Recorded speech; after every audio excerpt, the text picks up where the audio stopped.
Hey, welcome back to another episode of Views from the Top. I am Scott Sturgeon, founder and senior wealth advisor at Oread Wealth Partners. We're a fiduciary fee-only financial planning and wealth management firm.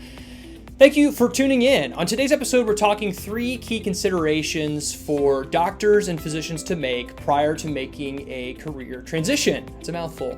If you, for whatever reason, dislike the sound of my voice or don't have time to watch this video, totally understand. There should be in the comments a link, or excuse me, in the details of the video, a link to an article that really highlights all of these points kind of in a long form, written form for you to consume and digest at your leisure. So without further ado, 3 key points. Short and sweet, here we go. So first point or topic to consider, I think, is just start preparing early. Anytime you're looking to make a job change, especially if you're a doctor or a physician, there's gonna be a lot of consideration that's gonna go into that. Even if it is moving from one major hospital system to another, likely there's going to be some work-life balance discussions or changes or decisions to be made, either with your partner, spouse, significant other, whatever the case may be.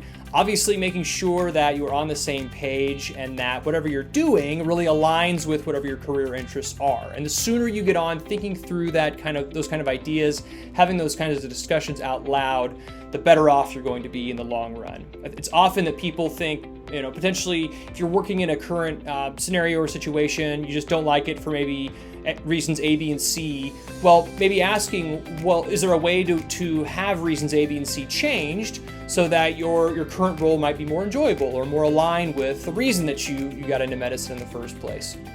It's easy to think or look across the way and think, it's cliche to say, but maybe the grass is greener on the other side. And sometimes it is, no doubt. But, also too, it could potentially be, it appears to be greener when in fact, maybe it's a worse career situation. So these are just ideas to throw out. I think if it ends up being where, ultimately it's just the writing's on the wall, making a move is going to be a best fit for you, really taking the time to weigh out and gain an understanding of what your day-to-day will look like, how much admin time is going to be required of you, how much call do you have to take moving from one position to another. Maybe there's no call at all. How great would that be? So again, it is a lot of just thinking through and taking the time to weigh all those pros and cons, at least from kind of a personal perspective. Okay, second major point or item to consider is really reviewing your contractual obligations to your current employer. This one goes hand in hand with number 1, because the sooner you get on this as you're looking or trying to make a move, the better off you're going to be. And really the 2 primary items to probably watch out for would be things like non-solicit agreements that you signed or non-compete agreements that you very potentially signed when you initially signed your first contract or joined whatever group you're with. When you're moving to be at a new hospital or as a partner in a new group or a co-owner in a new group, there's likely an incentive of your current employer or even your new employer that by bringing you on, they are making an investment in you to build out a patient panel, make sure those patients stay loyal to you. And so to avoid you leaving and taking those patients with you, there is very potentially what we call a restrictive covenant in place. So something like a non-compete to essentially to prevent you from working either within a geographic region or for a certain period of time or in a similar field to where you could essentially pull those patients with you. So hiring an attorney who has dealt with issues like this and has a good grasp on the potential downside risk for you for something to occur, if you were to hypothetically violate an agreement like that in making a career transition, is absolutely worth the time and money invested to get that opinion, to have them review your documentation and ensure that you're really protected against that downside risk. And just like in wealth management, we're always looking at what are the things that can trip up the doctors or physicians that we work with that would potentially create litigation or leave them in a place where if they passed away and needed to leave money for a surviving spouse, those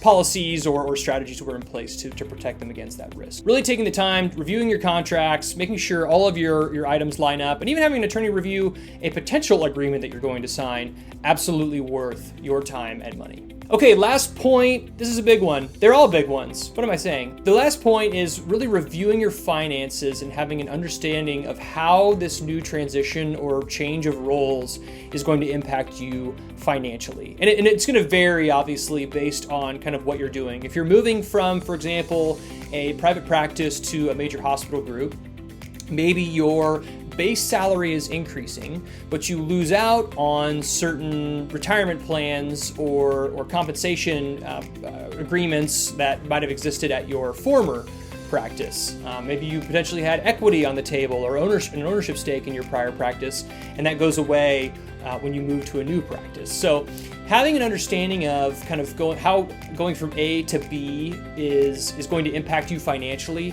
is important. And a lot of that some of that has to be done for sure on the front end, ensuring that, if you believe that in moving from one job to another, your earnings will increase. Well, just because your base pay goes from increases by 10% or 20%, doesn't necessarily mean that your overall compensation package is increasing as well. And in fact, it's potential that it's possible that your pay is going down. So taking the time to review that, I think, is huge and can be really beneficial over the long term to align your kind of career interests and objectives and really the benefits that come with that they're aligned with your overall financial plans and your financial objectives over the long term. Taking the time to have that reviewed or working with an advisor to review that can be really beneficial.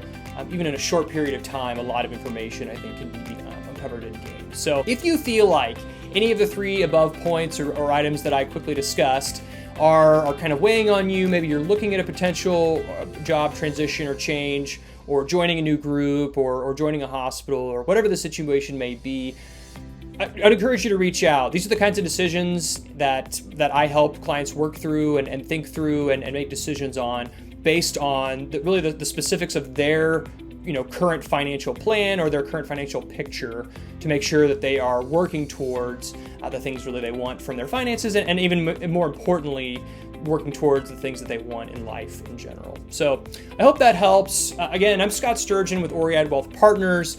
You can reach out to us directly to our website, www.oreadwealth.com.